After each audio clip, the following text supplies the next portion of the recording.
থেকে জাতিকে উত্তরণ ঘটানো দরকার। যদি না হয় এই জাতি কখনো উন্নত হবে না। আর আমার দেশ যত উন্নত না হয়, এই জন্য দীর্ঘদিনের একটা কনস্পিরেসি করা হয়েছে।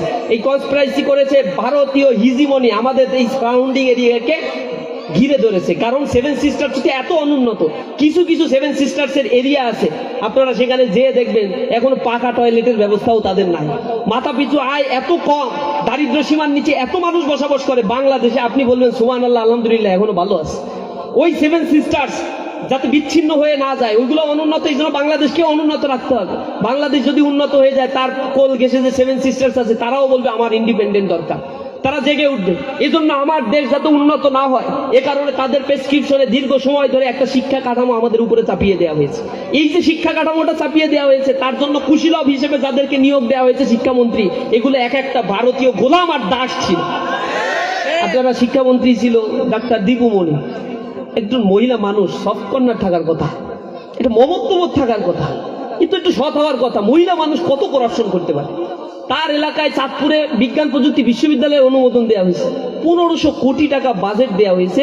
এখনো পর্যন্ত চাঁদপুর বিজ্ঞান প্রযুক্তি বিশ্ববিদ্যালয়ের কোনো বিল্ডিং নাই, ভাড়া বিল্ডিং এ একটা বিশ্ববিদ্যালয় চলে।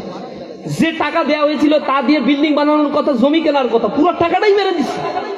কি খাওয়া খাইতে পারে আমি কল্পনা করতে পারি না। একটা ডাক্তার মানুষ, চরিত্র নাই, ইথিক্স যখন না থাকে, নর্মস ভ্যালুস যখন না থাকে, ধর্মীয় অনুভূতি যাদের ভিতরে না থাকে, তাদের কাছে কখনোই এই সমাজ নিরাপদ হইতে পারে না। এজন্য আপনারা সামনে মানুষকে বলবেন যে কাকে ভোট দেওয়া উচিত, এটা আমাদের কাউন্সিলিং করতে হবে। এই দেশ আমার, এই দেশের রক্ষা কবচ হিসেবে আমি তাকেই নির্বাচিত করব যে এ দেশের নিরাপত্তার গ্যারান্টি নিশ্চিত করতে পারবে। যাদের পূর্বের রেকর্ডগুলো দেখে দেখে আমাকে সিদ্ধান্তগুলো নিতে হবে, কাউন্সিলিং করতে হবে। এই করাপশনগুলো করে এই সোসাইটিকে দেউলিয়া করে ফেলছে আওয়ামী লীগের সময়, কি পরিমাণে দেউলিয়া করছে। এরপরে আবার শিক্ষামন্ত্রী আরেকটা দিছে নওফেল, 40-45 বছর বয়স, তখন ভারতে পড়াশোনা করে আসছে, ভারতের কাছে শতভাগ কমিটেড।